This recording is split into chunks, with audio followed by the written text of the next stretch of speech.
April 2014 ત્રિદિવસીય ગીતા શિબિર ત્યાગાત શાંતિ અનંતરમ દ્વારા આપણે શૈક્ષણિક સત્રની પૂર્ણાહુતિ કરી.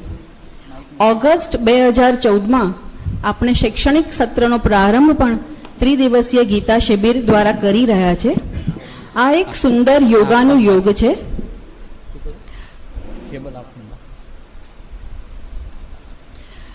ત્રિદિવસીય શિબિરનો આરંભ આપણે 2011થી કર્યો અને આ આપણી 5મી ત્રિદિવસીય ગીતા શિબિર છે. આ શિબિરનો પ્રારંભ આપણે પ્રાર્થનાથી કરીશું. એ પહેલા હું તમને કલાતીર્થનો થોડો પરિચય આપું. અધ્યાત્મ વિદ્યા મંદિર દ્વારા સંચાલિત કલાતીર્થ એ સાંસ્કૃતિક કલાઓનું કેન્દ્ર છે અને કલાતીર્થના નેજા હેઠળ ગાયન, વાદન અને નૃત્યના વર્ગો ચાલે છે. એમાં સુગમ સંગીતના વર્ગો સુપ્રસિદ્ધ ગાયક શ્રી હસમુખભાઈ પાટડિયા તેનું સંચાલન કરે છે અને તેમના માર્ગદર્શન હેઠળ વિદ્યાર્થીઓ તૈયાર થઈ રહ્યા છે. તો આ જે સુગમ સંગીતના વિદ્યાર્થીઓ છે તે બહેનો આજે આપની સમક્ષ પ્રાર્થના રજૂ કરશે.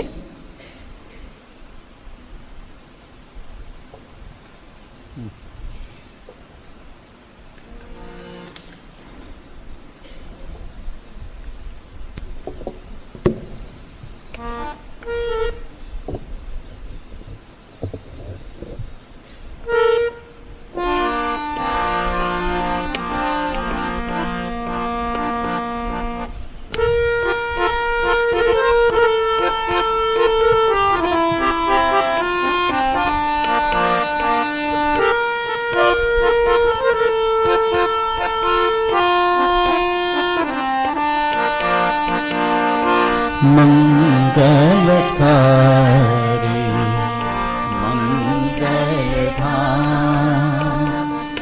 મંગલકારી મંગલધામ મંદિર તારું હે ભગવાન પાપો છે પૂર્ણ વિરામ પાપોનું છે પૂર્ણ વિરામ મંદિર તારું હે ભગવાન મંગલકારી મંગલધામ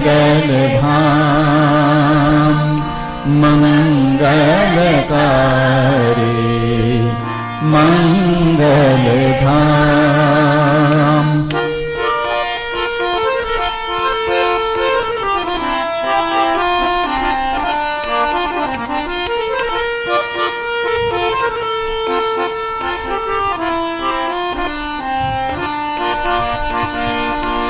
રજણી રજણી જે કોઈ આવે ભાવ ધરીને શીશ નમાવે રજણી રજણી જે કોઈ આવે ભાવ ધરીને શીશ નમાવે અંતરને આપે આરામ અંતરને આપે આરામ મંદિર તારું હે ભગવાન મંગલકારી મંગલધામ મંગલકારી મંગલધામ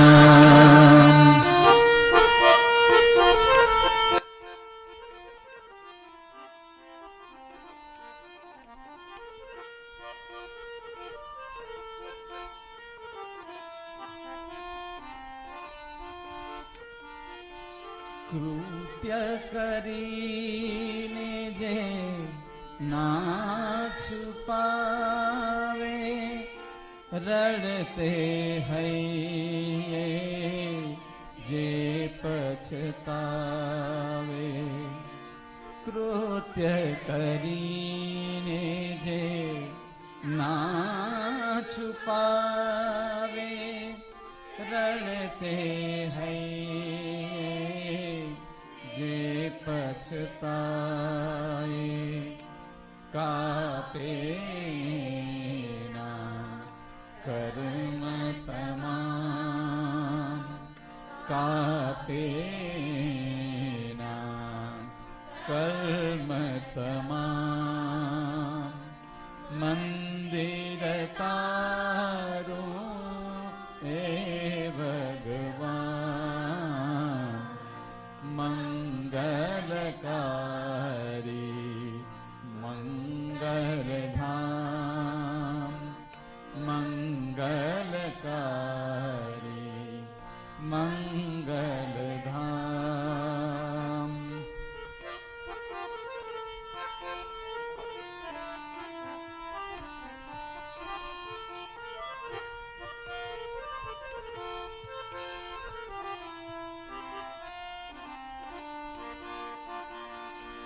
નમ્ર બનીને શરણો માગે મસ્ત બની તુજને ધ્યાયે નમ્ર બનીને શરણો માગે મસ્ત બની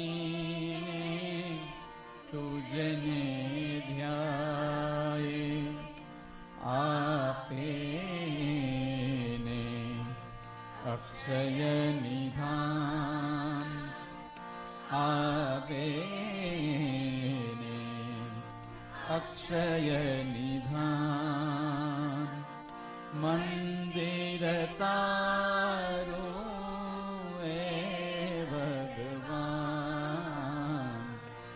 મંગલકારી મંગલધામ મંગલકારી મંગલધામ મંદિર તારું એ ભગવાન મંદિર તારું એ ભગવાન મંગલકારી મંગલધામ મંગલકારી મંગલધામ મંગલકારી મંગલધામ.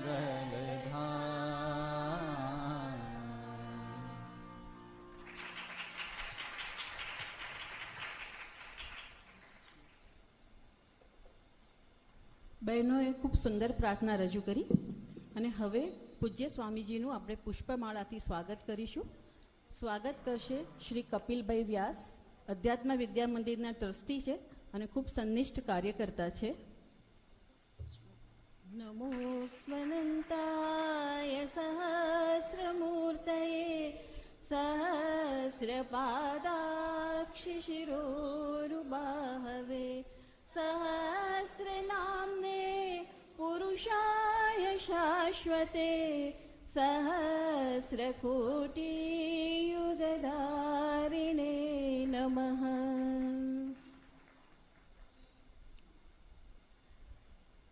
સુગમ સંગીત જેમણે રજૂ કર્યું તે બહેનો તેમના ગુરુજી શ્રી હસમુખભાઈ પાટડિયા માટે એક ટોકન ભેટ લઈ આવ્યા છે. તો હસમુખભાઈ સ્વામીજી પાસેથી તે પ્રસાદ ગ્રહણ કરશે.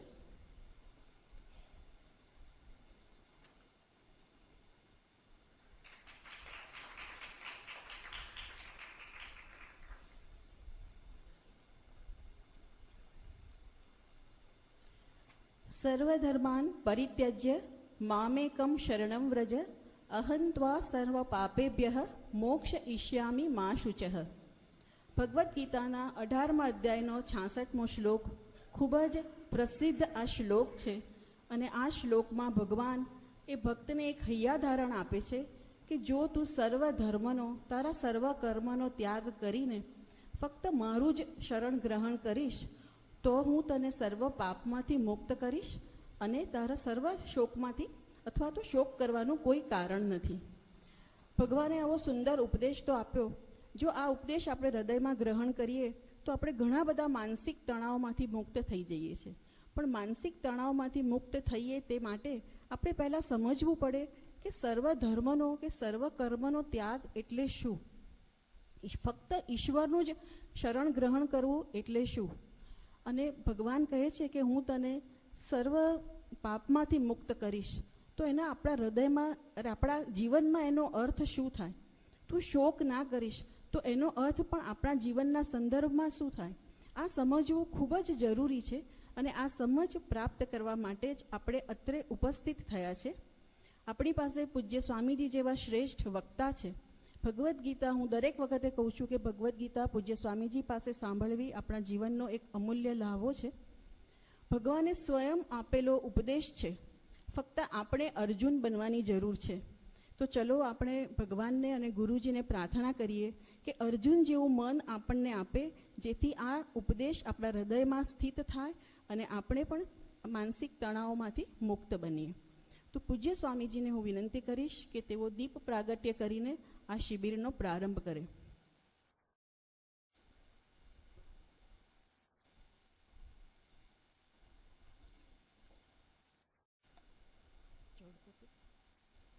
શુભમ કરોતુ કલ્યાણમ આરોગ્યમ ધન સંપદઃ શત્રુબુદ્ધિ વિનાશાય દીપજ્યોતિર્નમોસ્તુતે.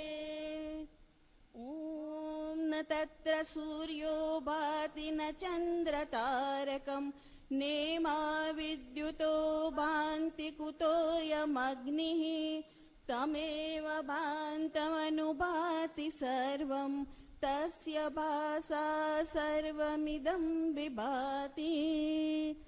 ઓમ હર હર નમઃ પાર્વતી પતયે હર હર મહાદેવ.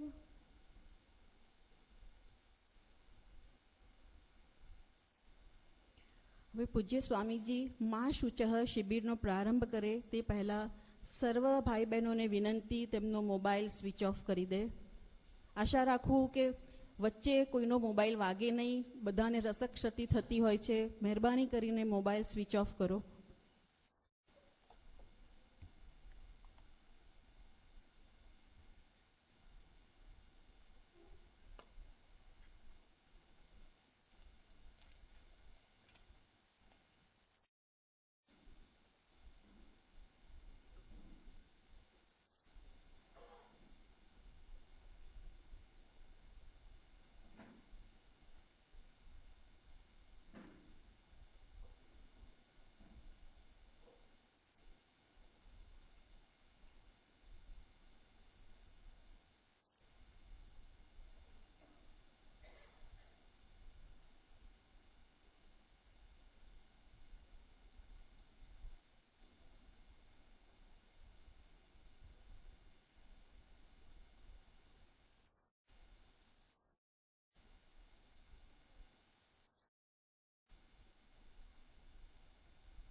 सहनाववतु सहनौ भुनक्तु सह वीर्यं करवावहै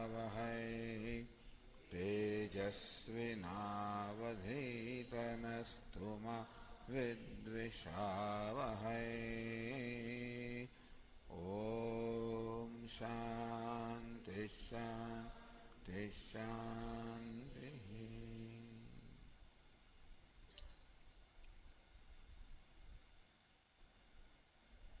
मां शुचः शोक न करीश, शोक न कर। આ પ્રકારે ભગવદ્ ગીતામાં ભગવાન પોતાનો ઉપદેશ પૂરો કરે છે, ઉપસંહાર કરે છે. ભગવાનના ઉપદેશનો પ્રારંભ થયો આ વાક્યથી, અશોચ્યાન અન્વશોચસ્ત્વમ. ત્વમ તું અન્વશોચ શોક કરી રહ્યો છે. અશોચ્યાન જે શોક કરવા યોગ્ય નથી. હે અર્જુન, જે શોક કરવા યોગ્ય નથી તેનો તું શોક કરી રહ્યો છે. આ ભગવાનની દ્રષ્ટિ છે. અર્જુન તો શોક કરી રહ્યો છે. આપણે જાણીએ છીએ કે ભગવદ્ ગીતાનો પ્રારંભ તો અર્જુનના શોકથી વિષાદથી થયો. ખૂબ ઉત્સાહભેર અર્જુન રણ મેદાનમાં આવ્યો હતો. કૈર્મયા સાયુદ્ધવ્યમ અસ્મિન રણ સમુદ્યમે. હે ભગવાન, આ રણ મેદાનમાં મારે કોની સાથે યુદ્ધ કરવાનું છે એ જરા હું એનું બરોબર નિરીક્ષણ કરવા માંગુ છું, સમીક્ષા કરવા માંગુ છું, જેથી કેવી રીતે યુદ્ધ કરવું એ માટેની બરોબર જે રણનીતિ છે એનું બરોબર મારા મનની અંદર એનું નિર્ણય કરી લઉં. આમ અર્જુન પોતે યુદ્ધ કરવાની ઈચ્છાથી રણ મેદાનમાં આવ્યો હતો, ઉત્સાહપૂર્વક આવ્યો હતો. અને કંઈક થયું.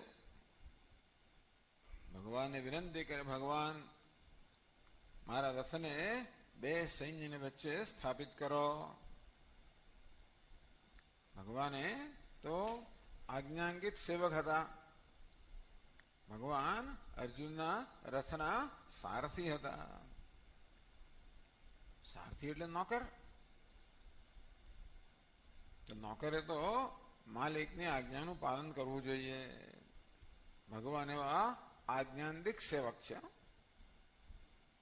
અત્યારના સેવક નહીં, જે પોતે નક્કી કરે કે શું કરવું ને શું ના કરવું. સેવકને ધ્યાનમાં રાખીને માલિકે નક્કી કરવું પડે કે આને શું કહેવું ને શું ના કહેવું.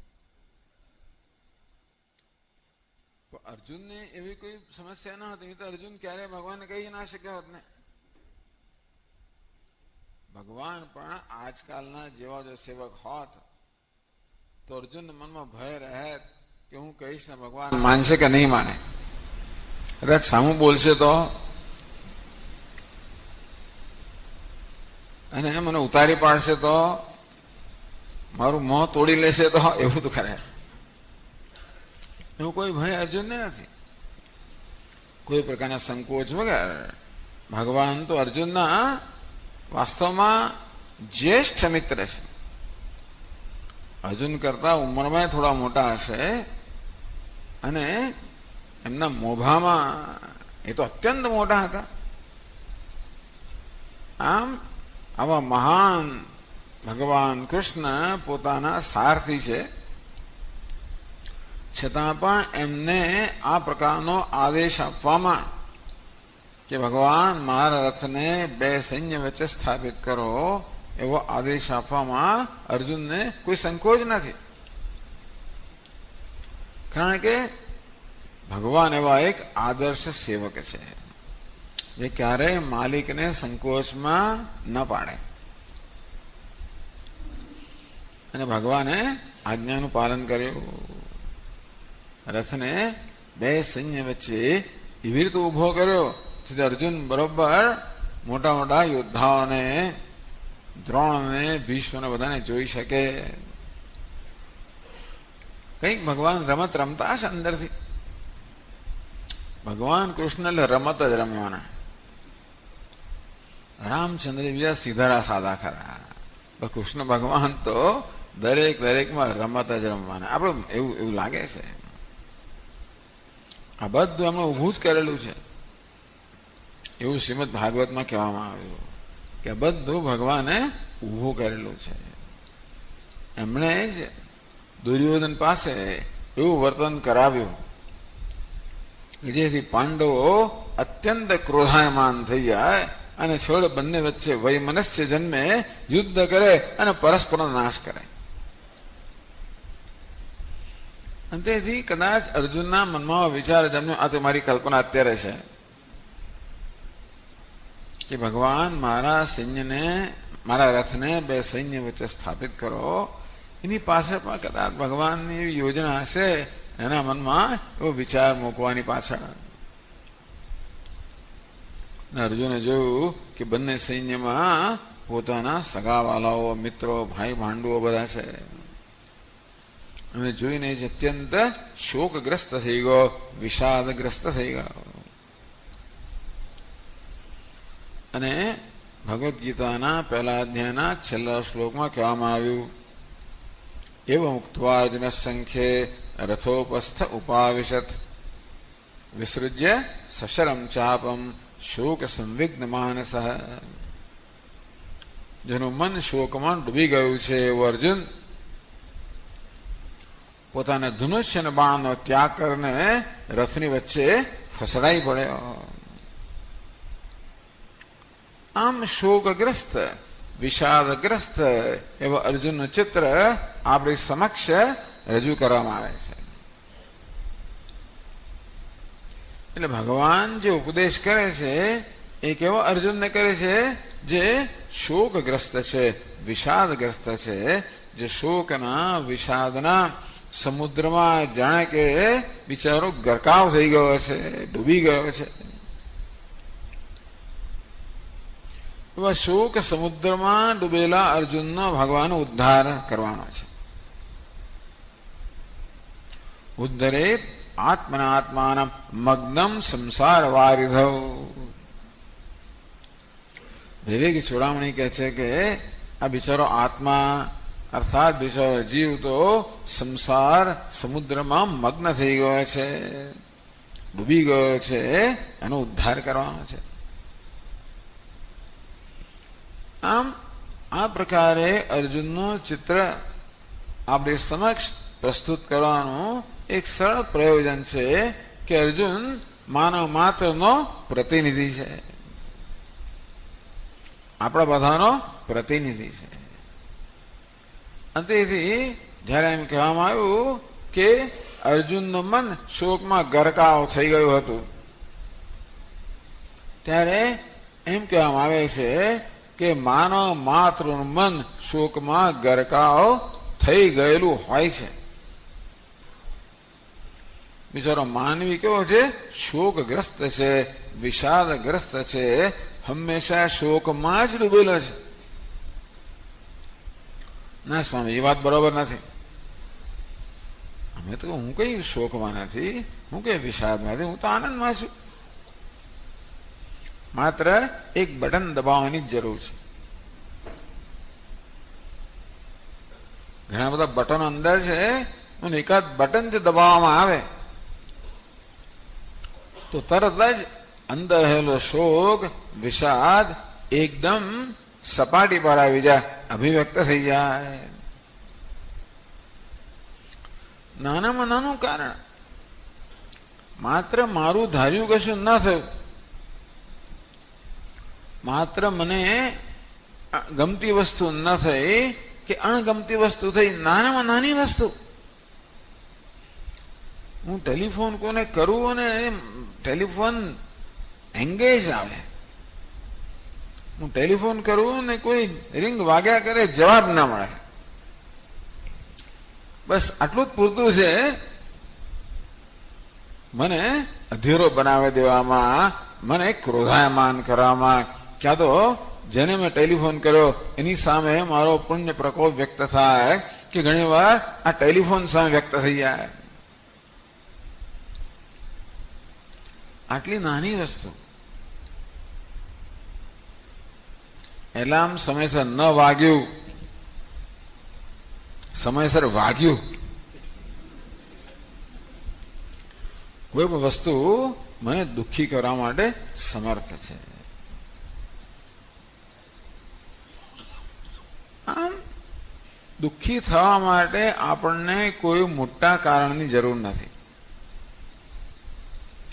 અર્જુન સમક્ષ તો બહુ મોટું કારણ હતું.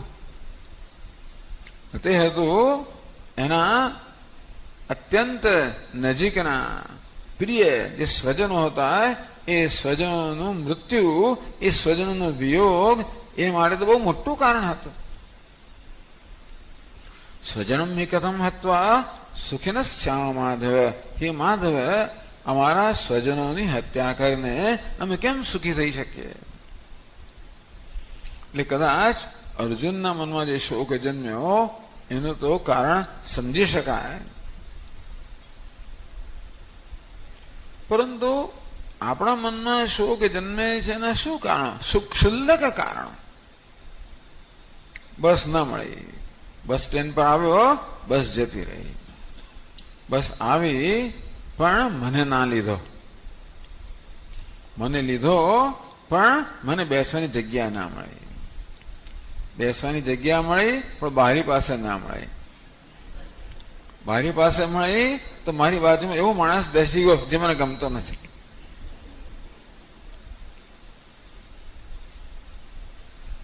આમ મને દુઃખી થવા મળે શું કારણ જોઈએ? લગભગ કશું જ નહીં. ઓ કેમ હશે? કેમ વારંવાર આપણે દુઃખી થઈ જતા હોઈશું, શોક મગ્ન થઈ જતા હોઈશું? શોક એટલે માનસ સંતાપ, મનમાં સંતાપની લાગણી જન્મવી, મનમાં ક્રોધ જન્મવો, નિરાશા જન્મવી, દિલગીરી જન્મવી, દ્વેષ જન્મવો,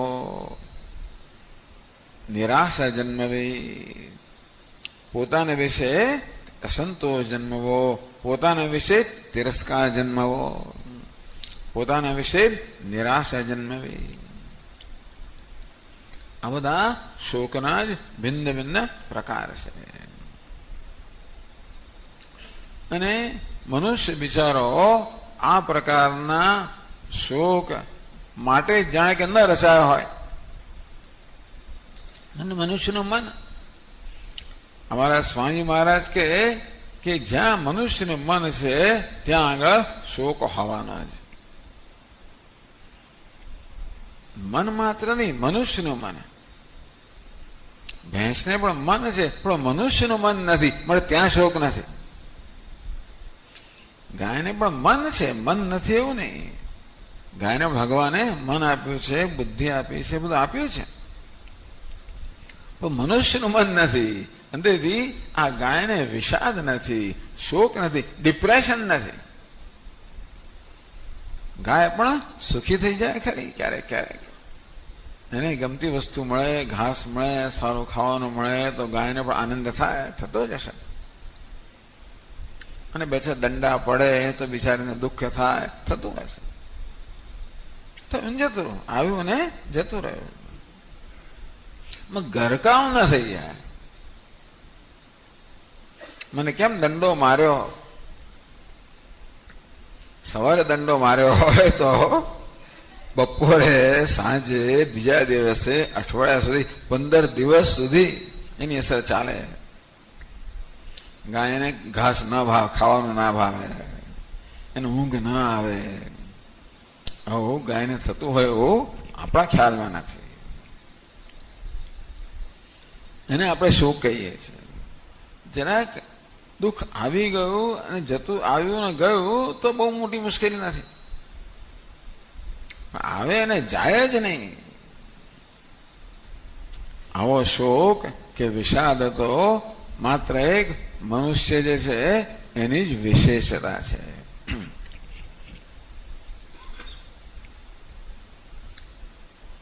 આમ શોક એ મનુષ્યનો મૂળભૂત પ્રશ્ન છે, મૂળભૂત સમસ્યા છે. આપણે જાણીએ છીએ ત્યાં સિવાય તે પ્રમાણે મનુષ્ય સિવાય બીજા કોઈને આવો શોક કે વિષાદ હોય એવું આપણે ધ્યાનમાં નથી. કોઈ કૂતરાને આપણે ડિપ્રેશનમાં જોયો નથી. આપણા પોળની અંદર કૂતરાઓ ભલે ભલે ભસતા હોય, એની અંદર ઝઘડતા હોય, લડતા હોય, બધું કરતા હોય, પણ મોં લાંબુ કરીને બેસી રહ્યું હોય એવું દેખાતું નથી આવતું. બિચારાને કશું નથી, કૂતરાને રહેવાની જગ્યા પણ નથી, એને ખાવાનું મળશે કે નહીં એ પણ ખબર નથી. જે ખાવાનું મળે એમાં કેટલી સ્પર્ધા થતી હોય છે, બધું છે, છતાંય ત્યાં આગળ વિષાદ હોય, ગમગીની હોય, ડિપ્રેશન હોય. તો સ્વામીજી કૂતરા થવું સારું ને મનુષ્ય થવા કરતા, ખરું કે નહીં? હવે એ વિકલ્પ આપણી પાસે નથી, આપણે મનુષ્ય થઈ ગયા છે. અને વૈજ્ઞાનિકો એમ કહે છે કે ઉત્ક્રાંતિની આ ઉત્ક્રાંતિ એની આ જે સીડી છે એમાં મનુષ્ય તો સૌથી ઉપર અર્થાત શ્રેષ્ઠ સોપાન ધરાવે છે, શ્રેષ્ઠ અવસ્થા ધરાવે છે. ટૂંકમાં આપણે ભગવાનની સર્વશ્રેષ્ઠ કૃતિ છે. તો આવું કેવું કર્યું ભગવાને? સર્વશ્રેષ્ઠ બનાવે આપણને, પણ જોડે જોડે આવું દુઃખ આપણને આપ્યું, આવો શોક આપ્યો. તે ભગવાને આપણા પર કૃપા કરી કે ભગવાને ખરેખર આપણને સજા કરી? મનુષ્ય બનાવીને ભગવાને આપણા પર કૃપા કરી કે આપણને સજા કરી? શોક થતો જ ના હોત તો બહુ સરસ ના થાત. કોઈનું અપમાન કરી જાય અને એમાં કશું થાય જ નહીં. તેવી રીતે કોઈનું સન્માન કરે એમાં કશું થાય નહીં. તમે ગાયનું સન્માન કરી જોજો. કોઈક ધાર્મિક પ્રસંગ આવે ત્યારે શાસ્ત્રીજી કહે કે ગાયની પૂજા પહેલા કરવી જોઈએ, પછી આગળ પૂજાઓ કરવી જોઈએ. એટલે એક મોટો આપણે ફાળ પડે ગાયની પૂજા. એ તો ખાસ વ્યવસ્થા કરવી પડે. પેલા ગોવા પાસે ગાય મંગાવવી પડે અને વાસડા સહિતની ગાય મંગાવીએ, અને પછી આપણે મંત્રો બોલીએ. ગાય આમ જોતી હોય, એને કે મંત્રની પડી નથી, અને પછી આપણે તિલક કરવા ગયા તરત માથું હલાવી દે, નથી કરવા દેતી. માળા પહેરે, એ માળા પહેરાવી છે ગાયને, પહેરે જ નહીં, તોડી નાખે. આમ એનું સન્માન કરવામાં આવે છે, એની કોઈ કદર જ નથી, એને કોઈ આનંદ જ નથી.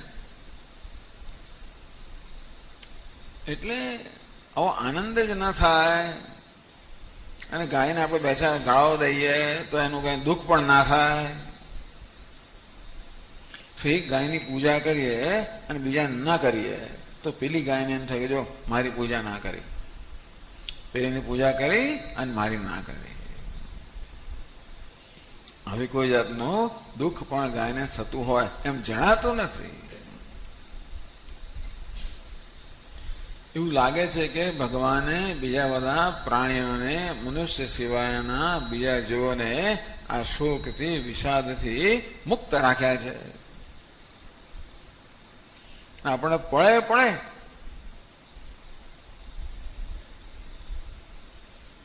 એક આપણા નૃત્યમાં એક સ્થાયી ભાવ અને એક વ્યભિચારી ભાવ એવો હોય છે.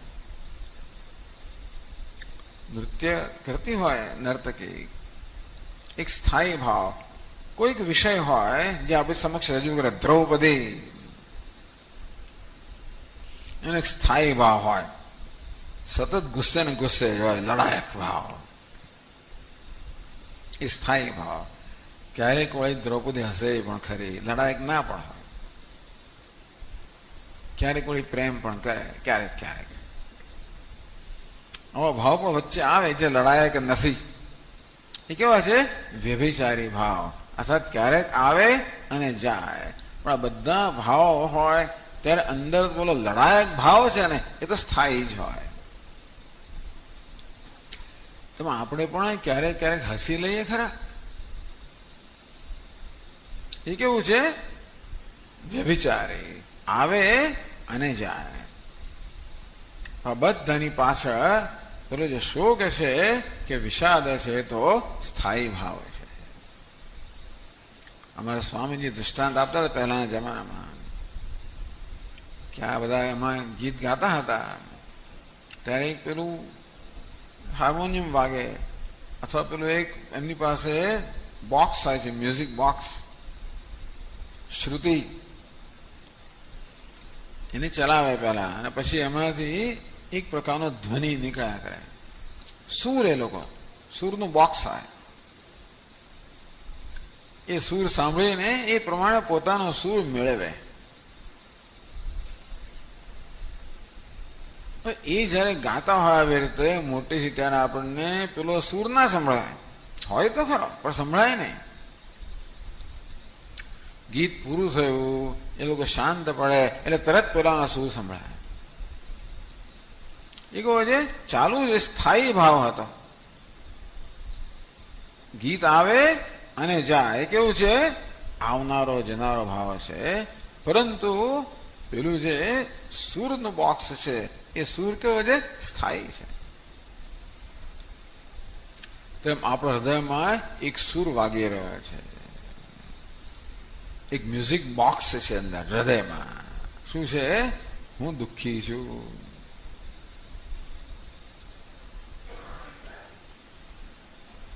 આમ શોક એ મનુષ્યની મૂળભૂત સમસ્યા છે. અને એટલા જ માટે ભગવદ્ ગીતામાં ભગવાન આ શોક છે, વિષાદ છે, એને ધ્યાનમાં રાખીને આપણને ઉપદેશ કરે છે. બસ આ એક સમસ્યામાંથી મુક્ત થઈ જાય તો આપણા જીવનમાં બીજી કોઈ સમસ્યા નથી. કોણે કહ્યું સ્વામીજી સમસ્યા નથી? તમને શું ખબર પડે? તમે જરા સંસારમાં રહ્યા હોત તો ખબર પડે કે કેટલી સમસ્યાઓ હોય છે. વાત તો સાચી છે. એટલે કેમ દુઃખી જણાય છે? સ્વામીજી મારા લગ્ન થયા નથી, બીજા દુઃખી છે. પેલા તું ઓલા કેમ દુઃખી છે? સ્વામી મારા લગ્ન થયા માટે દુઃખી છે. તારો મૂળ આવો કેમ છે? સ્વામીજી અમારે સંતાન નથી. એટલે કે તને કેમ આવે છે? મહારાજ આ મારો આ જો ફલાણો દીકરો ને દીકરી છે, આ એક મહાન સમસ્યા છે. કોઈને સંતાન નથી એમ દુઃખ છે, કોઈને સંતાન છે એને દુઃખ છે. કોઈ લગ્ન નથી કર્યા, લગ્ન થયા નથી કર્યા જુદી વાત છે. નથી કરવા એક જુદી વાત, નથી થયા. હવે ઈચ્છાથી ન કરો એ જુદી વાત છે, પણ થતા ના હોય એ દુઃખનું કારણ છે. અને થઈ ગયા એટલે એવું લાગે છે કે દુઃખના ઘણા બધા કારણો આપણા જીવનમાં છે. સ્વામી તમને શું ખબર પડે? તમે નોકરી કરો અને જાઓ ત્યારે ખબર પડે કે સાહેબ કેવા હોય છે, કેવી જાતનું વર્તન આપણી સામે કરતા હોય છે, અને સાથે સાથે કામ કરનારા આપણા સાથીદારો કેવા હોય છે, બધા કેવા વેર ઝેર ઈર્ષ્યા બધા પ્રવર્તમાન છે. તમને શું ખબર પડે?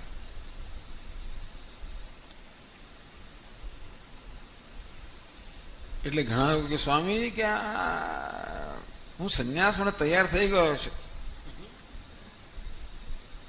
એનો અર્થ એ થયો કે હવે આ બધી ઝંઝાળમાંથી હું છૂટો થવા તૈયાર, તમે મને લઈ લો. હું કહું સંન્યાસ એટલે શું ભાઈ? શું કરવાનું? આશ્રમમાં આવીને રહેવાનું? સંન્યાસનો અર્થ હજી મને ખબર. જયારે લોકો સંન્યાસની વાત કરે ને કે મારે સંન્યાસ લેવો છે, એટલે એમના મનમાં શું ખ્યાલ છે હજી મને ખબર નથી. પણ એમને સંન્યાસ એટલે છૂટવું, VRS.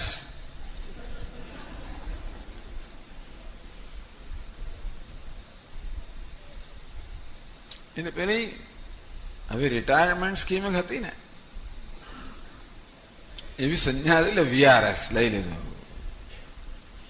VRS તો લઈ લેવાતું હતું, સંન્યાસ પણ લઈ તો લેવાય, બરોબર છે. VRS લીધા પછી જે હાલત થતી હોય છે, રોજ રોજ બેંકમાં જવું બહુ ત્રાસજનક હતું, રોજ રોજ નોકરી કરવી ત્રાસજનક હતી. ત્રાસમાંથી છૂટવા માટે VRS લીધું. એક ત્રાસ તો ગયો, રોજ જવાનો ત્રાસ ગયો, સાહેબનો ત્રાસ ગયો. ગ્રાહકોનો ત્રાસ ગયો, બીજો ત્રાસ આવ્યો. હું ઘરમાં છું એટલે ઘરની અંદર કઈ સાંભળવું તો પડે ને કે એમને ઘરમાં બેસી તમે. એમને માનું કે માત્ર બેંકમાં જ લોકો સંભળાવનારા હોય છે, બધા સંભળાવનારા હોય. એટલે ટૂંકમાં એક ગયું અને બીજું આવ્યું. એટલે એમ લાગે છે કે શું કરીએ તો આપણે આ સંસારથી મુક્ત થઈ જઈએ. કશું કરવાથી મુક્ત થવા તો બહુ સારી વસ્તુ. લોકો બિચારા કરી જ રહ્યા છે. અમારે સ્વામી એક દ્રષ્ટાંત આપતા હતા કે દક્ષિણ ભારતમાંથી એક સંન્યાસી એમની પાસે આવ્યા. એ પોતે ઋષિકેશમાં ત્યારે હતા. એ સંન્યાસી કે સ્વામીજી, હું એકાંતની શોધમાં છું, મારે ધ્યાન ધરવું છે, આપ મને કોઈ સારું સ્થળ જરા સૂચવો, વ્યવસ્થા કરી આપો. સ્વામીજી કરી આપીશ ભાઈ. ઋષિકેશથી થોડેક દૂર વ્યાસ ગુફા છે, ત્યાં સ્વામીજીનો પરિચય હતો. ત્યાં સુંદર સરસ મંદિર છે, ગંગાજી તો ત્યાં છે જ. અને મંદિરમાં ત્યાં આગળ રોજ પેલો નૈવેદ્ય ધરાવી પ્રસાદ મળે, ભિક્ષાની પણ વ્યવસ્થા થઈ ગઈ, બહાર પણ ના જવું પડે. બસ ભાઈ તમે ત્યાં રહો, ધ્યાન કરો. અઠવાડિયું રહ્યા સ્વામી ત્યાં આગળ અને પછી પાછા આવ્યા. કે શું થયું? અહીં તો બહુ ઘોંઘાટ થાય છે, ગંગા બહુ ઘોંઘાટ કરે છે, ઘૂઘવ્યા જ કરતી હોય આખો એ દિવસ. હવે એને તમે કરો છો, સ્વિચ ઓફ થાય જ નહીં. આ પંખા બંધ કરો, બીજી વસ્તુ, બધી વસ્તુ ઘોંઘાટ જ કરનારી છે.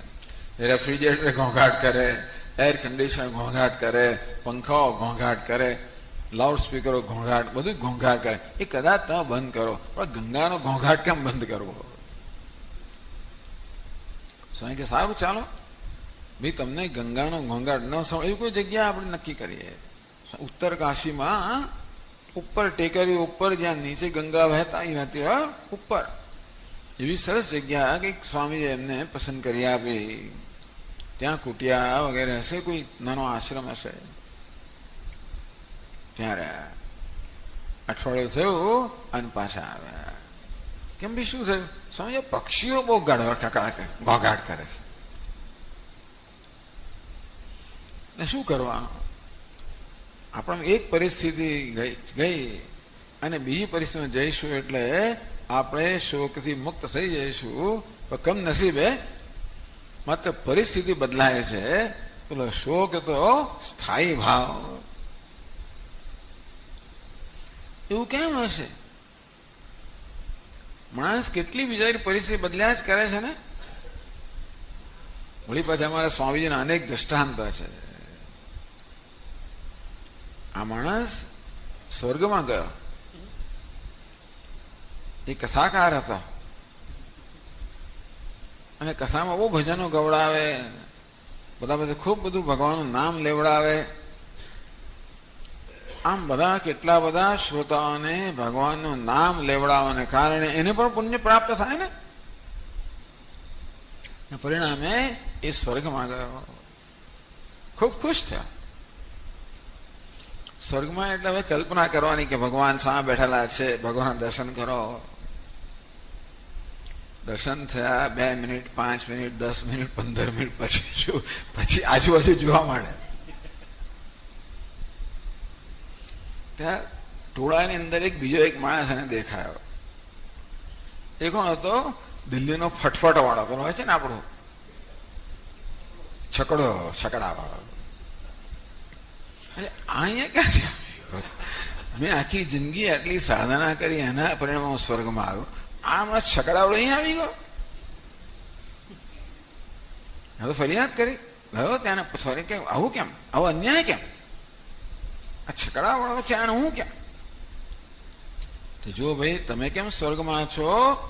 લોકોને ભગવાનનું નામ લેવડાવવા માટે તમે નિમિત્ત છો, માટે તમને સ્વર્ગમાં લઈ આવ્યા.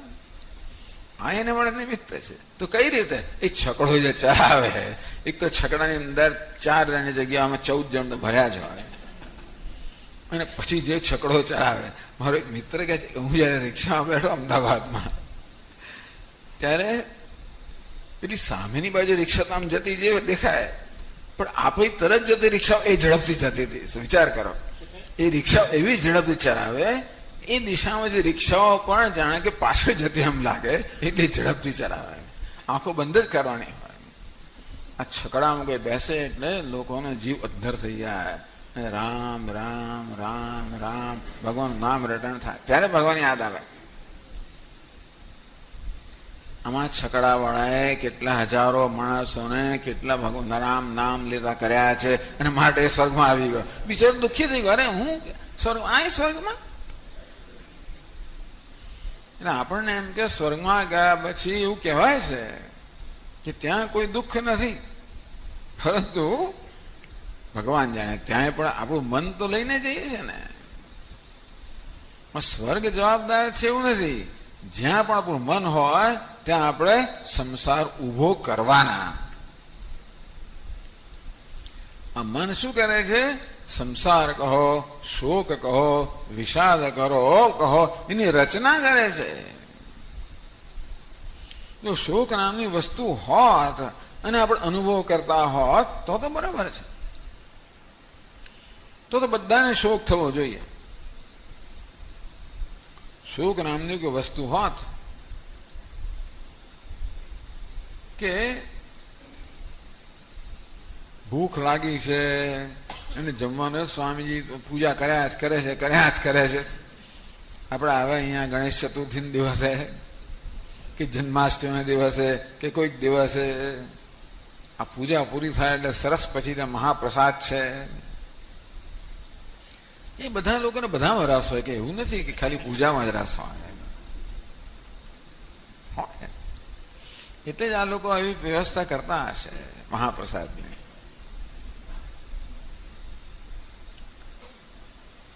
એ ક્યારે આવશે? હવે આ સ્વામી ક્યારે પૂરું કરશે? એક પછી એક ઉપચારો આવ્યા જ કરે. એમાં ગણેશજીના તો 21 પેલા પાંદડા આપો, 21 પ્રકારના પાંદડા, 21 પ્રકારના ફૂલ. સારું છે 21 પ્રકારના ફળ નથી તો એ પણ આવ્યા હોય. 21 પ્રકારના ફળ, 21 પ્રકારના મીઠાઈઓ, 21 પ્રકારના સુકો એવું હોત તો એ તો હશે ક્યારેક. સ્વામી લોકોને શું, એ તો ઉમેર્યા જ કરે અંદર, અને આપણે ઘડિયા જોયા જ કરીએ. અંતેથી આવી પૂજા ચાલી રહ્યો એ પણ મારા દુઃખનું કારણ બની શકે. ઘણા લોકો આ પૂજાનો આનંદ લઈ રહ્યા હોય એ જ વખતે કોઈ એ જ કારણથી દુઃખી પણ થાય. આમ દુઃખ નામની કોઈ વસ્તુ હોત કે શોક નામની વસ્તુ હોત તો બધા લોકોને એનો સરખો જ અનુભવ થતો હોવો જોઈએ. એવું નથી, એક જ વસ્તુ એક જણ દુઃખી કરે ત્યારે બીજાને એ જ આનંદ આપતી હોય છે.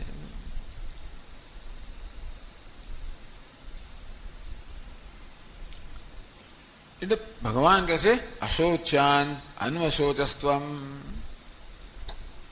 શોક ન કરવા યોગ્યનો તો શોક કરી રહ્યો છે. આ ભગવાનની દ્રષ્ટિ છે. આપણી દ્રષ્ટિ શું છે?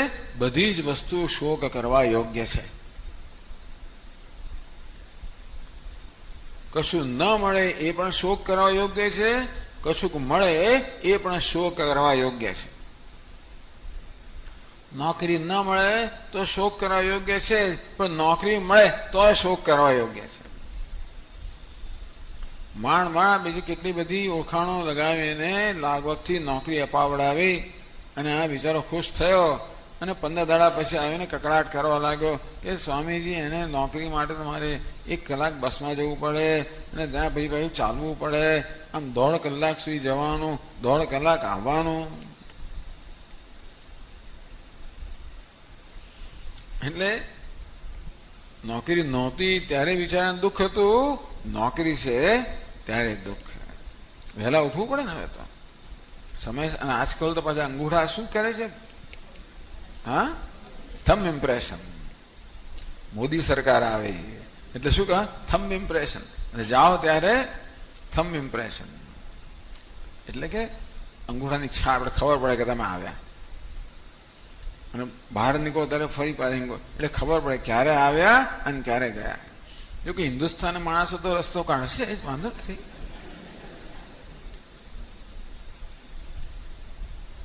દુનિયામાં ઇનડિસિપ્લિન્ડ, અશિસ્તમય જો કોઈ પ્રજા હોય, હું માનું છું ત્યાં આ હિન્દુસ્તાનની પ્રજા છે. શિસ્તનો સંપૂર્ણ અભાવ, ખરેખર જેને કહેવાય લોકશાહી, ખરેખર સ્વાતંત્ર્ય, વ્યક્તિ સ્વાતંત્ર્ય. જે કરવું હોય કરે, તમારે જે નિયમ બનાવો એ બનાવો, અમે તો જે કરવું હશે એ કરીશું. પણ તમારે છેવટે અંગૂઠાની છાપ મારે જવું તો પડે ને, પછી તમે ભલે નીકળી જાઓ કે સ્વામીજી પહેલા હવે ઘરમાં બેસીને કરતા, હવે ત્યાં બેસીને કરીએ છીએ, અથવા અંગૂઠાની છાપ મારીને પછી નીકળી જઈએ છીએ. શેર બજારમાં જવાનું હોય, બેંકમાં જવાનું હોય, પેલી બાજુ જવાનું હોય, પણ જવું તો પડે ને સવારના. પણ પહેલા તો એવું નહોતું ને. અને તેથી હોય તો પણ નથી ત્યારે પણ દુઃખ, હોય ત્યારે પણ દુઃખ. પેલી નોકરીનો આનંદ ને 15 દાડા મહિના સુધી, આમ જયારે નવું હોય ને એનો નશો થોડો હોય, પછી ધીમે ઉતરી જાય નશો. કોઈ વસ્તુ ન હોય ને ત્યારે એનું આપણને ખોટ ચાલતી હોય, એ મળે ને એટલે એક નશો ચડે આપણને, અને એ નશામાં આપણે આનંદમાં રહી જાય. કેટલો વખત એ નશો ઉતરે ને પછી વાસ્તવિકતા બરોબર છતી થાય એટલે પછી નાના પછી દરેક વસ્તુ આપણને એક સમસ્યા રૂપ લાગે. કહેવાનો અર્થ એ છે કે દુનિયામાં શોક કે વિષાદ નામની કોઈ વસ્તુ નથી. એવી કશી વસ્તુ નથી જેને આપણે શોકનું કે વિષાદનું કારણ કહી શકીએ. એવું કશું જ નથી. અશોચાનન્વશોચસ્ત્વમ. હે અર્જુન, શોક ન કરવા યોગ્યનો તું શોક કરી રહ્યો છે. તું શોક કરી રહ્યો છે. ટૂંકમાં શોક માટે તું જવાબદાર છે એવું ભગવાન કહે છે. અશોચાન. આ જગતમાં કોઈ સંજોગો નથી, જગતમાં કોઈ ઘટનાઓ નથી, જગતમાં કોઈ મનુષ્ય, જગતમાં એવું કશું જ નથી. ભગવાન કે મેં જગત રચ્યું છે હું જાણું છું. જગતમાં એવું કશું જ નથી જે શોકનું કારણ હોય, જે શોક જન્માવી શકે. શોક કોણ જન્મે? તું જ તારી જાતે શોક જન્માવે છે. બોલો, આવું કહી દીધું. અશોચાન અન્વશોચસ્ત્વ પ્રજ્ઞાવાદામ શુભાષસે. વાતો બહુ ડાહી કરે છે. આ વાતો ડાહી કે ખબર છે? બુદ્ધિના સ્તરે થાય. શોક બુદ્ધિના સ્તરે નથી. હા, ક્યાં છે શોક? તો આ લાગણીના સ્તરે છે. બુદ્ધિના સ્તરે બુદ્ધિ જયારે કામ કરે ને ત્યારે શોક ના પણ હોય. બુદ્ધિ જયારે કામ કરતી હોય ત્યારે સ્વામી આ બધું મિથ્યા છે, શું વાંધો છે? જગત મિથ્યા છે, બ્રહ્મ સત્ય છે, જગત મિથ્યા છે. પણ જેવી પેલી લાગણીએ કબજો લીધો કે બ્રહ્મ સત્ય જગત બીજા ક્યાંનું ક્યાંય રહી જાય અને આપણે વળી પાછા પેલા શોકમાં ગરકાવ થઈ જઈએ. આમ શોક કયા સ્તરે છે? બુદ્ધિ પણ કારણભૂત તો ખરી. શોક ક્યાં જન્મે છે? લાગણીના સ્તરે જન્મે છે. એને આપણે બુદ્ધિ જવાબદાર ખરી, પણ જન્મે છે લાગણીના સ્તરે. દુઃખ ક્યાં છે? લાગણીના સ્તરે. વિષાદ, ગમગીની, નાસીપાસતા ક્યાં છે? લાગણીના સ્તરે છે. અને તેથી આપણે ઈચ્છીએ કે ન ઈચ્છીએ બુદ્ધિ પર આપણો કાબુ હોય ખરો, પણ લાગણી પર કાબુ હોતો નથી. એ જાણવાની જરૂર છે. હું બુદ્ધિને મારી ઈચ્છા પ્રમાણે વિચારમાં યોજી શકું, કયા પ્રકારે વિચાર કર, પણ લાગણી તો એની જાતે જન્મતી હોય છે. અને તેથી લાગણીના સ્તરે અત્યારે મારો કોઈ કાબુ નથી. પ્રજ્ઞાવાદામ શુભાસ હશે. અર્જુન પણ બધી બુદ્ધિપૂર્વકની મોટી મોટી વાતો તો કરતો હતો. ભગવાને પ્રવચન આપે કે ભગવાન યુદ્ધ ન કરવું જોઈએ, યુદ્ધ કરવાના કેટલા બધા ગેરફાયદા છે અર્જુને ગણાવ્યા. ભગવાન કે તારી વાત તો સાચી છે, આ બધું હું સ્વીકારી લેત. જો તારી સાચી સમજમાંથી જન્મ્યો હોત તો ભગવાનને કે એવો રસ નથી કે અર્જુનને યુદ્ધમાં જોતરવો જેવું નથી કે અર્જુન યુદ્ધ નહીં કરે તો ભગવાનનું કામ નહીં થાય. તો ભગવાન બિચારા શું કરશે? આ અંધી જતો રહેશે તો ભાઈ આ કોણ યુદ્ધ કરશે? અને મારી આ યોજના છે કે બધાને સાફ કરી નાખવા. અર્જુન યુદ્ધ નહીં કરે તો આ બધાનો નાશ કોણ કરશે? અને આપણે કોઈ પણ રીતે અર્જુન યુદ્ધ કરે એ ભગવાનને જાણે કે ઈચ્છનીય હોય, એવો ભગવાનનો એક એજન્ડા હોય, ભગવાનનું એક પ્રયોજન હોય, એવું ભગવાનનું કોઈ પ્રયોજન એવું લોકો માને છે કે ભગવાન આ પ્રકારના પ્રયોજનને લક્ષ્યમાં રાખીને અર્જુનને યુદ્ધ કરવાનો આદેશ કરી રહ્યા છે. એવું કશું નથી.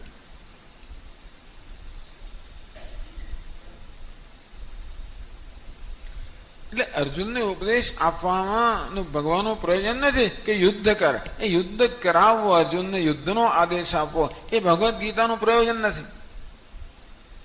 ભગવદ્ ગીતાનું શું પ્રયોજન છે એ વિષયમાં લોકોના ભિન્ન ભિન્ન અભિપ્રાય હોય.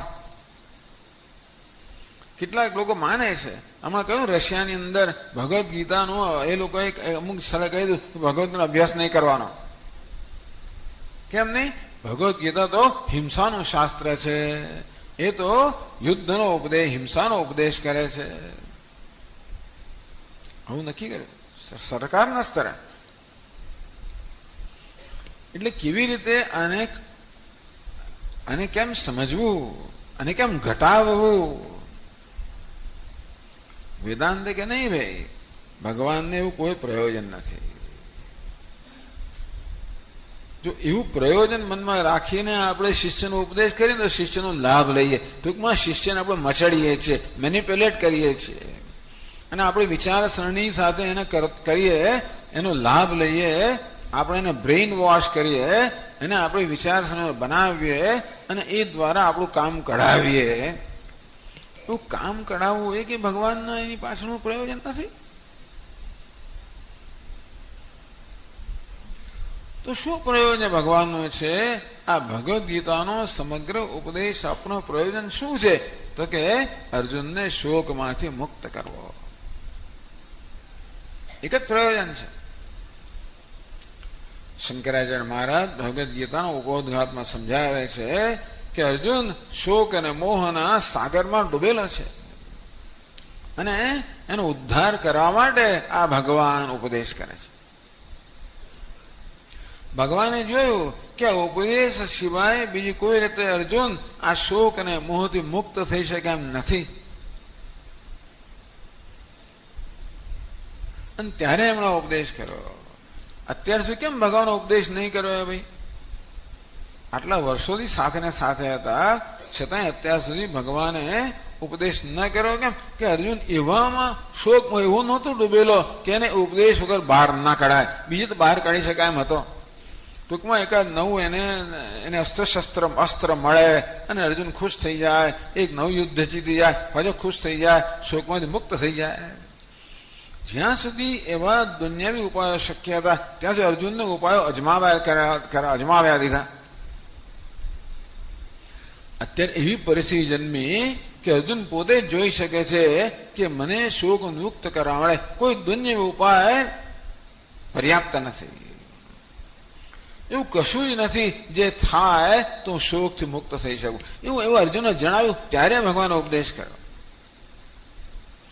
આપણને એમ થાય છે ને કે સ્વામી બસ મારો દીકરાને નોકરી મળી જાય, એને લગ્ન થઈ જાય, એ બરાબર ગોઠવાઈ જાય, બસ બાકી બધું બરાબર થઈ જાય. જે આપણે કલ્પના કરીએ છીએ કે અમુક પ્રકારની પરિસ્થિતિ સર્જાય અને તો આપણે શોકથી મુક્ત થઈ જઈશું, એવી આપણી કલ્પના છે. એના માટે એ પ્રકારની પરિસ્થિતિ સર્જવાનો આપણે પ્રયત્ન કરતા હોઈએ છીએ. ત્યાં સુધી આપણને ઉપદેશ બહુ સ્પર્શે નહીં. એટલે આ સિવાય ભગવાને અર્જુન ઉપદેશ કર્યો ને તો કદાચ બહુ સ્પર્શ્યો ના હોત. કારણ કે ઉપદેશ સાંભળતા અર્જુનના મનમાં આ પ્રકાર હોત મારે તો આ યુદ્ધ જીતવું છે, યુદ્ધ જીતી લઈશ એટલે બધું બરોબર થઈ જાય. એટલે ભગવાને જે કહેવું હોય કે એના મનમાં આ જે ખ્યાલ છે કે અમુક વસ્તુ બનશે તો બસ મારું દુઃખ દૂર થઈ જશે, એ ખ્યાલ જવાનો નથી. તો આપણને પણ જ્યાં સુધી હોય કે અમુક વસ્તુ બનશે,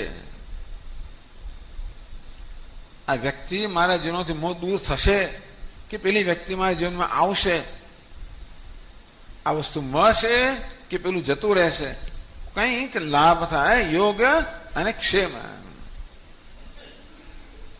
જે નથી મળ્યું એ મળશે, જે છે એનું રક્ષણ થશે.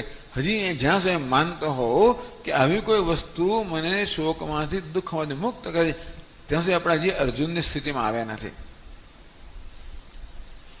એટલે અર્જુન માત્ર શોકગ્રસ્ત છે એટલું નહીં, પણ એનામાં આ પ્રકારની એવી એક સૂઝ જન્મી છે, ઇનસાઇડ જન્મી છે, એક સૂઝ જન્મી છે. કઈ સૂઝ જન્મી છે કે કોઈ પણ વસ્તુ મને શોકમાંથી મુક્ત કરી શકે એમ નથી. આપણા અગત્યનું છે. નહીં પ્રપશ્યામી મમાપનુદ્યાત યત શોક મુચ્છોષણમિન્દ્રિયાણામ અવાપ્ય ભૂમા સપત્ન વૃદ્ધમ રાજ્યમ સ્વરાણામ અભિચાધિપત્યમ. હે ભગવાન, આ પૃથ્વીનું નિષ્કંટક રાજ્ય મને પ્રાપ્ત થાય. નિષ્કંટક એટલે કોઈ એનો પ્રતિસ્પર્ધી હોય જ નહીં, એક ચક્રે રાજ કરતો હોય. એટલે પૃથ્વીનું નિષ્કંટક રાજ્ય તો શું, પણ મને સ્વર્ગનું આધિપત્ય મળે તો પણ મારા મનમાં જે સંતાપ થઈ રહ્યો છે એ દૂર થાય એવા કોઈ ચિહ્નો હું જોતો નથી. અર્થાત આ બધી સિદ્ધિઓ પણ મને શોકમાંથી સંતાપમાંથી મુક્ત કરી શકે એમ નથી, એવું અર્જુન જોઈ શક્યો.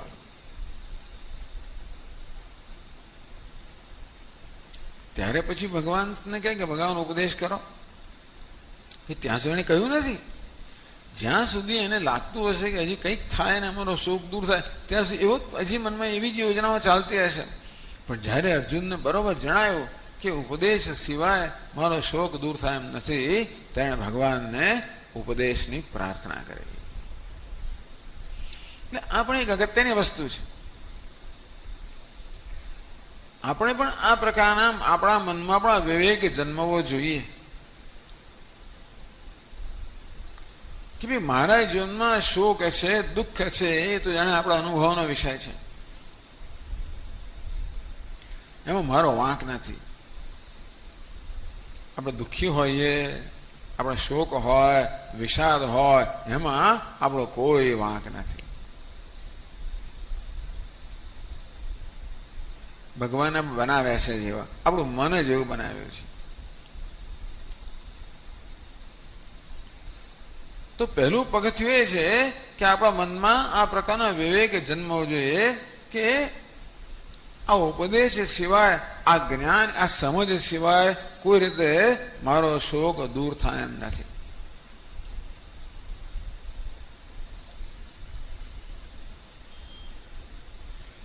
એવો એક વિવેક જન્મે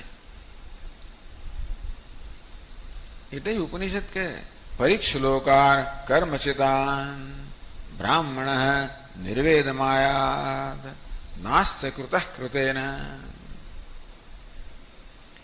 આ વિચારશીલ મનુષ્ય જીવનનું એક સર્વૈયું કાઢ્યું કે અત્યાર સુધી મેં શું બધું સિદ્ધ કર્યું છે, અને હવે પણ ભગવાને મને જે શક્તિઓ આપી છે, જે તક આપી છે, એ દ્વારા હું શું શું સિદ્ધ કરી શકું છું, એ બધાનો એક એના સમક્ષ ચિત્ર રજૂ થયું કે અત્યાર સુધી જીવનમાં મેં જે સિદ્ધ કર્યું એને કારણે હું કઈ સ્થિતિમાં આવ્યો છું. બીજું છે કે હજી હું અધૂરો જ છું, ઊણો જ છું. આટલી બહારની સિદ્ધિઓ, બહારના સુખ સગવડ, આ બધું પ્રાપ્ત કરવા છતાં પણ એક આંતરિક ઉણપમાંથી હજુ મુક્ત થયો નથી. એટલે કે એવું બહાર કશું જ નથી જે મને ઉણપમાંથી, અધૂરપમાંથી, વિષાદમાંથી મુક્ત કરી શકે.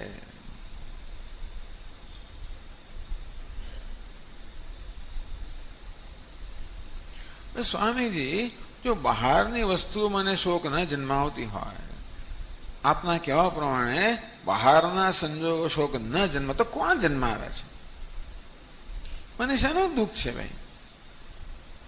આપ કહો છો કે નોકરી નથી તોય શોક ના જન્માવો, જેમાં જરૂર નથી. અશોચ્યા નોકરી ન હોવી એ શોકના માટે કારણ, યોગ્ય કારણ નથી.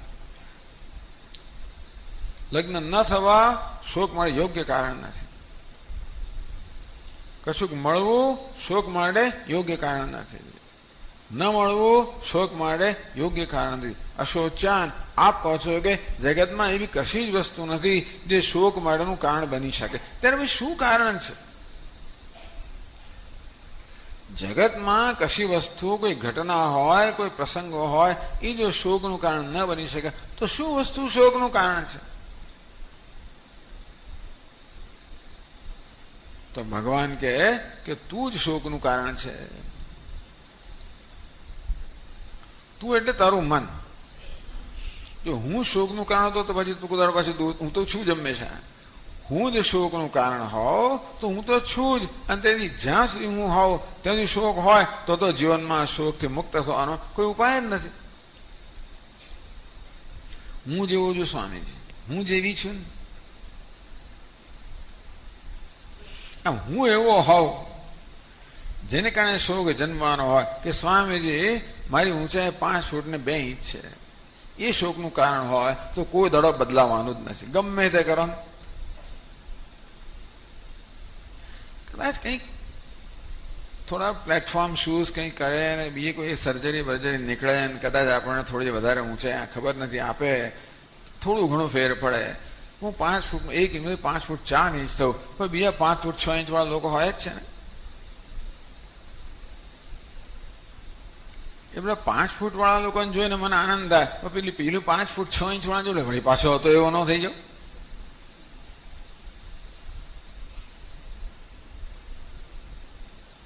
એટલે હું જ શોકનું કારણ હોઉં તો ક્યારેય મુક્ત થઈ જ ના શકું. પણ હું શોકનું કારણ નથી, નસીબ જોગે. આ જગત પણ શોકનું કારણ નથી અને હું પણ શોકનું કારણ નથી. એક બહુ નિરાંતની બહુ આશ્વાસનીય વસ્તુ છે.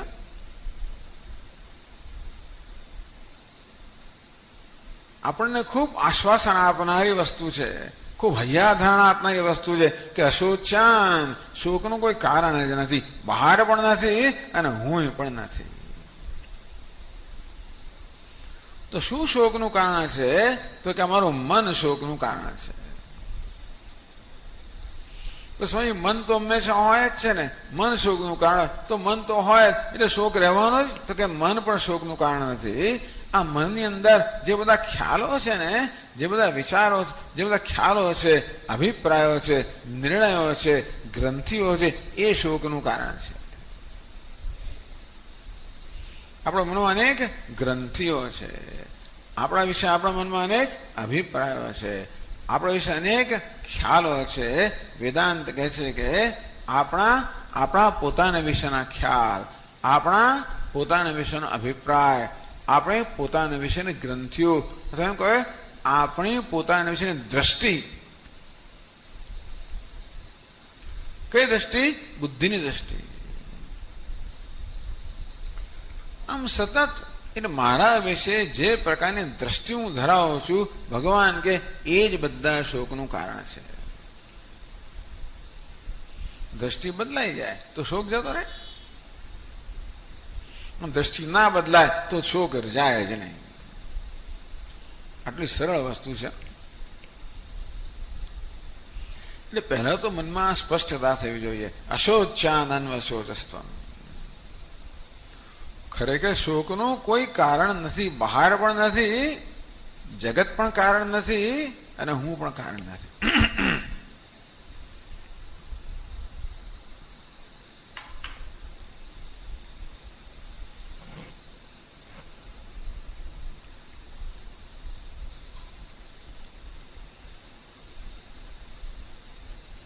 માત્ર મારા વિશેની દ્રષ્ટિ જ શોક માટે કારણભૂત છે. દ્રષ્ટિ જોવાની રીત, વસ્તુને જોવાની એક રીત હોય છે. કોઈ એમ કે ભાઈ ચાલો એક નાનું ગુલાબ છે બિચારું, આ ગુલાબ છે ને એક જોવાની રીત હોય. આ ગુલાબ કેવું છે? સુગંધી વાળો ખરું પણ કાંટા વાળું છે. ગુલાબ કેવું છે? કાંટાળું છે. સુગંધ તો ખરી પણ કાંટા વાળું છે. બી કઈ દ્રષ્ટિ છે? કાંટા તો ખરા પણ સુગંધીદાર છે.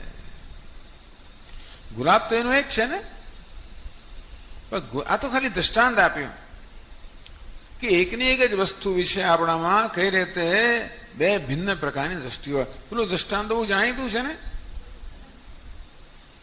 કે ગ્લાસ અડધો ભરેલો છે કે અડધો ખાલી છે. એક દ્રષ્ટિ થઈ. આ તો બહુ સરળ દ્રષ્ટાંત છે, પણ ખાલી દ્રષ્ટિ કોને કહેવાય?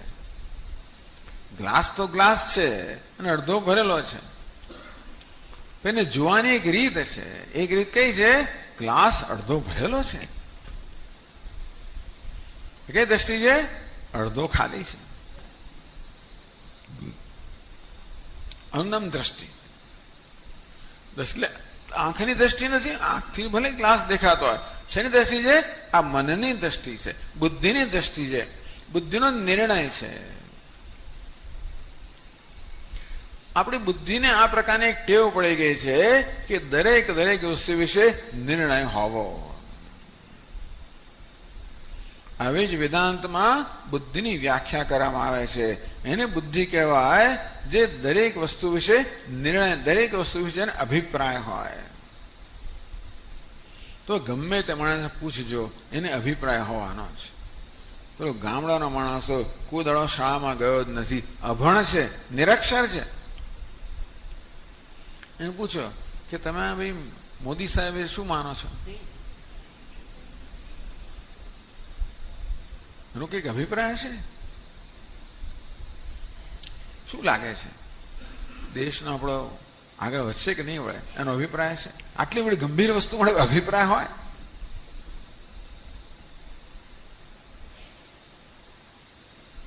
અમદાવાદ શહેર કયું કહેવાય? રહેવા યોગ્ય ખરું કે નહીં? અભિપ્રાય. મોટર કાર હોવી જોઈએ કે નહીં? અભિપ્રાય. આમ આ તો ટૂંકમાં દરેક વસ્તુ વિશે આપણા મનમાં અભિપ્રાય હોય છે. અભિપ્રાય હોવો એ બુદ્ધિનો સ્વભાવ છે. એ તો ભલે રહ્યો ભાઈ, કશો વાંધો નહીં. મોદી સરકાર આવી છે ને તેવી એ અભિપ્રાય કદાચ બહુ મુશ્કેલી કરે નહીં. પણ ખરો કઈ મુશ્કેલી કરવાનો અભિપ્રાય ખરો છે? કોની વિશે? મારા પોતાના વિશેની દ્રષ્ટિ, મારા પોતાના વિશેના અભિપ્રાય એ ખરેખર સુખી કે દુઃખી કરનારા છે. આમ શોક ક્યાંથી જન્મે છે? મારા પોતાના વિશેના અભિપ્રાયમાંથી શોક જન્મે છે. મારા પોતાના વિશેના અભિપ્રાય, મારા પોતાના વિશેના ખ્યાલ, મારી પોતાના વિશેની ગ્રંથિઓ, મારી પોતાના વિશેની દ્રષ્ટિ. આમ દરેક મનુષ્યને પોતાના વિશે દ્રષ્ટિ હોય છે, ખ્યાલ હોય છે, અભિપ્રાય હોય છે કે હું આવો છું, કે હું આવી છું. પેલા કરતા ચઢિયાતો છું, પેલા કરતા ઉતરતો છું, પેલો મારા કરતા વધારે સારો છે, પેલો મારા જેવો સારો નથી, હું ધનવાન છું, હું ગરીબ છું, હું સફળ છું, હું નિષ્ફળ છું.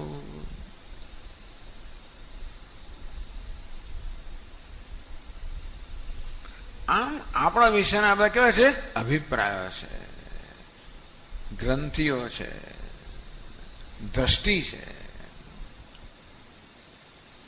અને એકમાત્ર મનુષ્યની જ આ એક વિશેષતા છે કે પોતાના વિશે આ પ્રકારની દ્રષ્ટિ કે અભિપ્રાયો ધરાવે છે. આગળ જ કહ્યું, આ ગાય ભેંસને આવા કોઈ પ્રશ્નો છે નહીં. કોઈ ગાય સફળ પણ નથી અને નિષ્ફળ પણ નથી. આપણે કદાચ ગાયને પ્રાઇઝ આપતા હોઈશું. ટૂંકમાં ગાયોનો પણ ધારો કે હમણાં શો થાય ને, બધા લોકો પોતપોતાની ગાયો લાવે અને પ્રદર્શિત કરે હજારો, પછી બધા પેલા નિર્ણાયકો હોય ને, જજ લોકો, એ નક્કી કરે કે કઈ ગાય શ્રેષ્ઠ છે. આવું થાય છે ગાયનો શો? ખબર બીજા દેશમાં કૂતરાનો શો તો થાય છે, ગાયનો ખબર થતો હશે. બધા પોતાના કૂતરા લઈને આવે, બની ઠની કૂતરાને લઈ આવે બધા, અને બધા આમ પ્રદર્શન કરે. સેંકડો કૂતરા હોય. નિર્ણાયકો જાય અને બધા કૂતરાનું નિરીક્ષણ કરે, પછી દરેકને ગુણ આપે અને છેડો નક્કી કરે કે આ કૂતરો શ્રેષ્ઠ છે. પછી શું કરે? એનો એક કૂતરોનો માલિક ખરો ને, એ કૂતરાને લઈને ચારે બાજુએ પછી એક ચક્કર લગાવે, જેથી જેટલા બધા દર્શકો પ્રેક્ષકો ભેગા થાય છે એ બધા જુએ કે આ જે સૌથી શ્રેષ્ઠ કૂતરો છે કેવો છે. ઘણી વાર પેલો સેન્ચુરી કર્યા પછી આમ ચક્કર મારતા હોય છે. આમ કૂતરો કેવો કહેવાય? સફળ કહેવાય કે નહીં? શ્રેષ્ઠ છે સેંકડો કૂતરામાં, સફળ કહેવાય કે ના કહેવાય? એની સફળતાની કદર કરવામાં આવે છે, એનું પ્રદર્શન કરવામાં આવે છે, એને ચારે બાજુ લઈને બધા એને દેખાડવામાં આવે છે કે જો ભાઈ તું કેવું મહાન છે. કૂતરામાં બાઘા મારે છે, લઈ જાય ને એનો માલિક કેટલા ગર્વભેર એને લઈ જાય, અને પેલું તો આમ બાઘા મારતું હોય.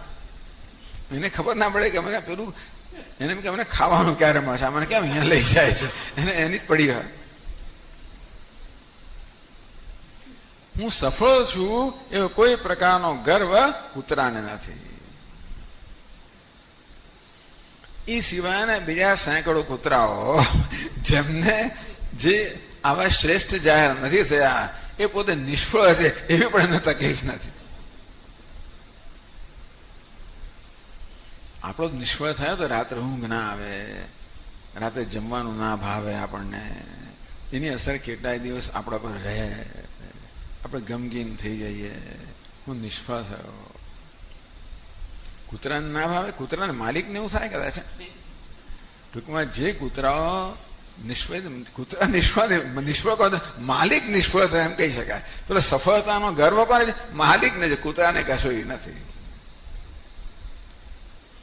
આમ સફળતા નિષ્ફળતા જે છે એને આ પ્રકારની દ્રષ્ટિ કહો, ખ્યાલ કહો, અભિપ્રાય કહો, ગ્રંથિ કહો, એ પેલા કૂતરામાં ક્યાં છે? કૂતરાના માલિકમાં છે, મનુષ્યમાં છે. એટલે એવું જણાય છે કે બીજા બધા મનુષ્યેતર જે જીવો છે એ તો આ પ્રકારના પોતાના વિશેના અભિપ્રાયથી મુક્ત છે. સેલ્ફ કોન્શિયસનેસ તમે સાંભળ્યું છે? આત્મસભાનતા.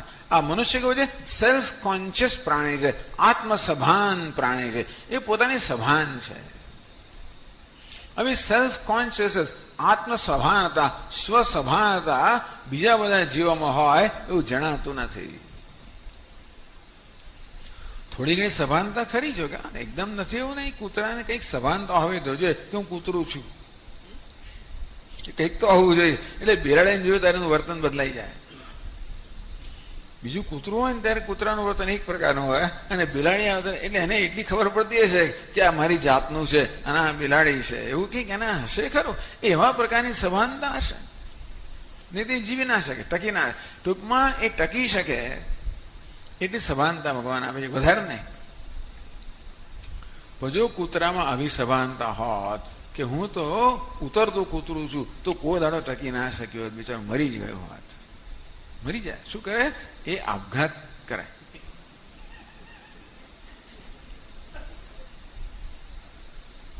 પણ કૂતરાને આપઘાત કરવાનો પ્રસંગ આવતો નથી. આત્મસભાનતા, સ્વસભાનતા, સેલ્ફ કોન્શિયસનેસ. આપણે આપણી જાતથી સભાન છીએ. એટલે હું કોણ છું એનાથી હું સતત સભાન છું, અને એનાથી આપણે મુક્ત થઈ શકીએ જ નહીં. આ હું છે ને એ કેવો છે તો કે સ્વપ્રકાશ છે, સતત સ્વસ્ફુરિત છે, સતત સ્ફુર્યા કરતો હોય છે. આ હું હું હું એમ કરે હું કેવો છે? સ્વયં સ્ફુરિત છે. એટલે એને કોદડો સ્વિચ ઓફ કરી જ ના શકાય. ટેલિવિઝન એ સ્વિચ ઓફ કરી શકીએ, જો કકડાટ કરતું હોય તો બંધ કરી દઈએ. રેડિયો વગાડીએ ને આપણે ગમે નહીં એવા ભજન ના આવે, ગમે એવા ભજન ના આવે તો બંધ કરી દઈએ. લાઈટો બહુ પ્રકાશ આપતી હોય, આંખોમાં આવે તો બંધ કરી દઈએ. બધી વસ્તુ બંધ કરી દઈએ, પણ આ હું જે છે એ બંધ કરી જ ના શકાય. પ્રયત્ન આપણે કરીએ છીએ, આમ બંધ કરતા હોઈએ છીએ. કેવી રીતે? આપણે ઊંઘી જઈએ ત્યારે આ હું બંધ થઈ જતો હોય છે, જાણે કે એ તો બંધ થતો નથી, પણ હું મોં ફેરવી લઉં છું. ભગવાને એટલી આપણને વળી વ્યવસ્થા કરી આપી છે કે આપણે આ હુંની સભાનતાથી પણ ક્યારેક ક્યારેક મુક્ત થઈ શકીએ. અને ભગવાને આજે ગાઢ નિદ્રા રૂપી જે ભેટ આપણને આપી છે એનું મુખ્ય લાભ શું છે? આ આત્મ સભાનતાથી, સ્વસભાનતામાંથી મુક્તિ છૂટીએ. આપણે છૂટવા માંગીએ છીએ. જ્યાં જઈએ ત્યાં હું સાથે ને સાથે જ હોય. જ્યાં જઈએ ત્યાં હુંની સભાનતા, સ્વસભાનતા સાથે જ હોય. અને એટલે આપણે ગાઢ નિદ્રા. પણ આખો દાડો શું કરવાનું? હું તો રાત્રે આવે અને તે બહુ કલાક પછી ના આવે, અમુક ઉંમર પછી. શું કરવાનું? એટલે માણસો બીજા ઉપાયો અજમાવે. શેને કારણે અજમાવે? જેથી આ હુંની સભાનતાથી છૂટીએ. જરા થોડુંક લગાવો. જરા તારે લગાવે તો કઈ ફેર ના પડે, જરા વધારે, જરા ઢીંચીએ આપણે. અંગ્રેજીમાં કહે સ્ટોન, હી ગોટ સ્ટોન્ડ. જેને પથ્થર જેવો બની ગયો. ટૂંકમાં આપણે કેવા બની જઈએ? જેને જડ બની જઈએ. શેના માટે લોકો આવું કરતા હશે? છૂટવા માટે. શેમાંથી? આ સ્વસભાનતામાંથી છૂટવા માટે. આમ આપણે વિચાર્યું નહીં જીવનમાં, પણ અનુભવથી જાણીએ છીએ કે આ સ્વસભાનતા છે એ જ બધું દુઃખ આપી રહી છે. કોઈ કહેતા આપણે જાણીએ છીએ. અંતેથી આપણે સતત એ સ્વસભાનતામાંથી, આત્મસભાનતામાંથી છૂટવા માટે પ્રયત્ન કરીએ છીએ. પેલા લોકો ઢીંચતા હોય એટલે આપણે દારૂડિયો કહીએ, એમ કરીને આપણે એને ચાલો એને બ્રાન્ડ કરીએ, એને છાપ લગાવીએ કે આપણે કંઈક મહાન છે, આપણે જુદા છીએ. એ દારૂ પણ આપણે બીજું બધું પીતા જ હોઈએ છીએ. ચાય નહીં, કશી વસ્તુ. ટૂંકમાં આપણે પેલું વોટ્સએપ, જરાક મારો મૂડ જતો એટલે હું વોટ્સએપ શરૂ કરું. 358 મારી પાસે મેસેજ છે અંદર. એ ખોલો, અંદર 57 ફોટા નીકળે. એમાં કેટલી જાત જાતની બધી ઘણી બધી જોક્સ નીકળે, ઘણું નીકળે. શેના માટે? મારા મનને પ્રફુલ્લિત કરવા માટે. એટલે કે ટૂંકમાં કોઈક રીતે આ સ્વસભાનતાથી છૂટવા માટે. આમ શોકમાંથી મુક્ત થવાનો આપણે સતત પ્રયત્ન કરી રહ્યા છીએ. કે કોને શોક મગ્ન થવું ગમે, રહેવું ગમે? કોઈને ના ગમે. ને કોઈક રીતે આપણે જાણીએ છીએ કે આ સ્વસભાનતા છે એ જ આ દુઃખનું કારણ છે. અંતેથી કોઈક રીતે કેવી રીતે આપણે એનાથી છૂટીએ, એ બધું મુક્ત થઈએ. એ કેમ ને? એવો પ્રયત્ન કરી રહ્યા છે. ઘણી બધી આપણી પ્રવૃત્તિઓ એના માટે જ હોય છે. આ વોટ્સએપ એક પ્રવૃત્તિ થઈ. દેવો કે દેવ મહાદેવ, મહાભારત વગેરે વગેરે બહુ સરસ. કે એ જોવું ને, અને ત્યારે હું એની સભાનતામાં ગરકાવ થઈ જવું, ત્યારે આત્મસભાનતાથી મુક્ત થવું. એ ન થતું હોત તો આપણે બંધ કરી દઈએ. ઘણી વાર આપણે શું શરૂ કરીએ ખરા, પછી બંધ કેમ કરી દઈએ? એ શું આપણને પેલી સ્વસભાનતા મુક્ત કરતો નથી. અંદરની વસ્તુ ચાલુ ને ચાલુ જ રહે છે. એને જવા દઈએ. કઈ વસ્તુ આપણને ગમે? જે આપણને આ સ્વસભાનતામાંથી મુક્ત કરવામાં સફળ થાય. પેલું સફળ થાય ત્યારે હું એને સ્વીકારું, ત્યારે વસ્તુ મને ગમે. આમ અનુભવથી આપણે જાણીએ છીએ કે શોક શેને કારણે છે? સ્વસભાનતાને કારણે. અને મુક્ત કેમ થવાય? એમાંથી છૂટીએ ત્યારે. પણ આપણે જે પ્રયત્નો કરીએ છીએ એમાં શું થાય છે? એકમાંથી છૂટ્યા અને બીજામાં પડ્યા, ઉલમાંથી ચૂલમાં. પંચદશી નામનો એક ગ્રંથ છે, એમાં ગ્રંથકાર દૃષ્ટાંત આપે છે કે પાણીમાં બિચારું જીવડું તણાતું હોય અને પેલો વમળમાં ફસાઈ જાય. માળમાં છૂટે અને પાણીના પ્રવાહ વહે તો પછી બીજા વમળમાં ફસાય. માળ છૂટે ત્રીજા વમળમાં ફસાય. એક વમળમાંથી બીજા વમળમાં જેવી રીતે પેલું જીવડું ફસાતું હોય તેવી રીતે આપણે પણ એક વમળમાંથી બીજા વમળમાં ફસાયા જ કરીએ છીએ. એટલે કે જે પ્રકારની રીત આપણે અજમાવીએ છીએ એ રીત કઈ કામ લાગે એવી નથી. આવું બધું આપણા મગજમાં જરા સમજાવવું જોઈએ. અર્જુનને સમજાવ્યું ત્યારે ભગવાનને શરણાગત થયો અને ત્યારે ઉપદેશ કામ લાગ્યો. તેવી રીતે આપણે આ શોકનું કારણ સમજીએ અને એનો ઉકેલ સમજીએ તો પછી કેવી રીતે જીવન જીવવું, કેવા પ્રકારની ભાવનાઓ રાખવી, કેવા પ્રકારના મૂલ્યો રાખવા, કેવા પ્રકારનું ધ્યેય રાખવું, કઈ વસ્તુને પ્રાધાન્ય આપવું, શેને અગ્રિમતા આપવી, શેને પ્રાયોરિટી અગ્રિમતા આપવી, શેને ન આપવી, આ બધી વસ્તુઓ તો સ્પષ્ટ થાય તો આપણું જીવન એક યોગ્ય દિશા પ્રાપ્ત કરે,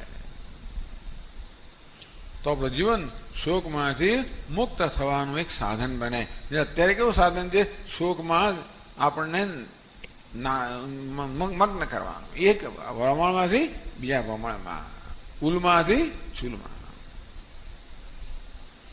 તો આ રીતે ભગવાન પોતાનો ઉપદેશનો પ્રારંભ કરે છે. અશોચાન અન્વશોચસ્તો.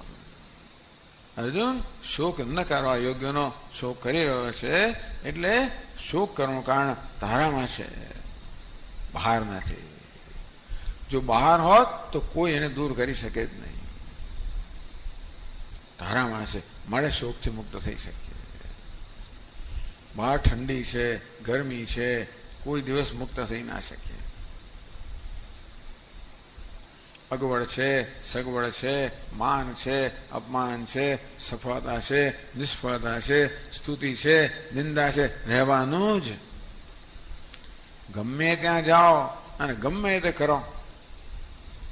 અરે કૃષ્ણ ભગવાન હોય તો શું, આ બધાથી એ પણ મુક્ત નથી.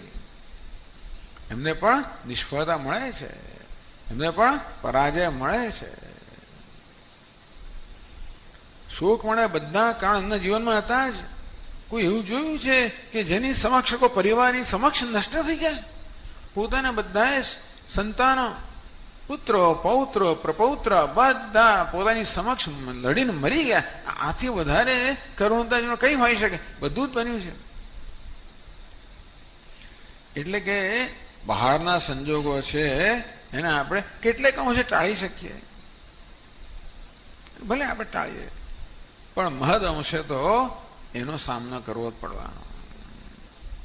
એટલે પરિવર્તન ક્યાં લાવવાની જરૂર છે? આપણામાં પરિવર્તનની જરૂર છે. તો ભગવાન ભગવદ્ ગીતામાં શીખવે છે. આપણે આવતીકાલે પણ એની ચર્ચા ચાલુ રાખશું. ઓમ પૂર્ણમદ પૂર્ણમિદમ પૂર્ણાત પૂર્ણમુદચ્યતે પૂર્ણસ્ય પૂર્ણમાદાય પૂર્ણમેવાવશિષ્યતે. ઓમ શાંતિ શાંતિ શાંતિ. હરિ ઓમ. શ્રી ગુરુભ્યો નમઃ. હરિ ઓમ.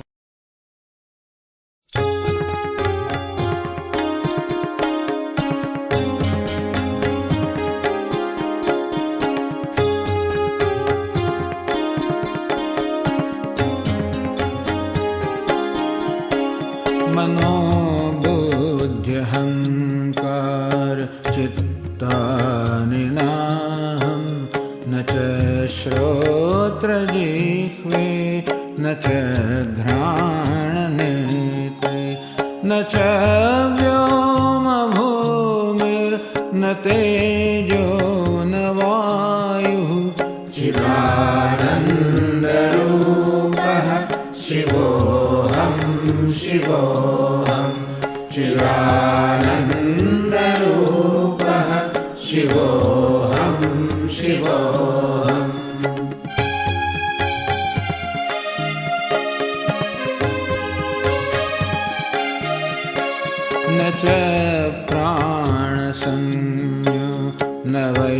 पञ्चवायुः न वा सप्तधातुर्न वा पञ्चकोशः न वा पाणिपादं न चोपस्थपायु चिदानन्दरूपः शिवोऽहं शिवोऽहं चिदानन्दरूपः शिवोऽहं शिवोऽहम्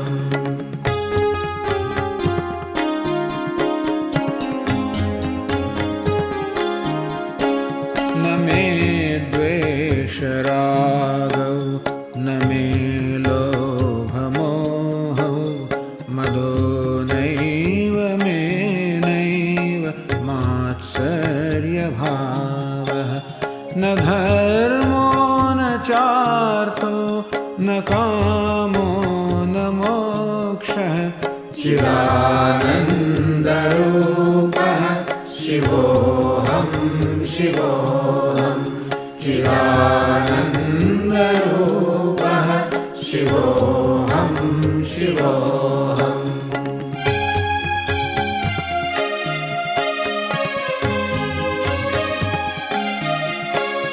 न पुण्यं न पापं न सौख्यं न दुःखं न मन्त्रो न तीर्थं न वेदा न यज्ञः अहं भोजनं नैव भोज्यं न भोक्ता चिदानन्दरूपः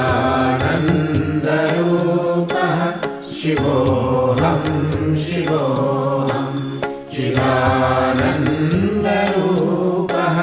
शिवोऽहं शिवोऽहम्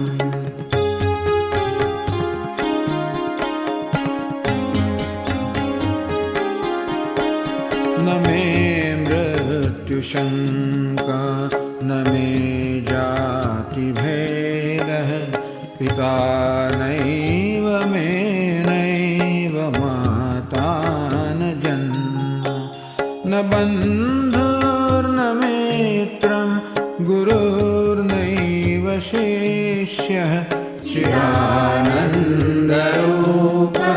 शिवोऽहं शिवोऽहं चिदानन्दरूपः शिवोऽहं शिवोऽहम्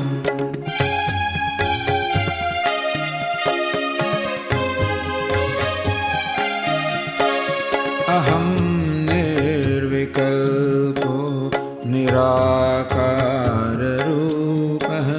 विभुर्व्याप्य सर्वत्र सर्वेन्द्रियाणां सदा मे समत्वं न मुक्तिर्न बन्धः चिदानन्दरूपः शिवोऽहं शिवोऽहं चिदानन्दरूपः शिवोऽहं शिवोऽहं शिवोऽहं शिवोऽहं शिवोऽहं शिवोऽहं शिवोऽहं शिवोऽहम्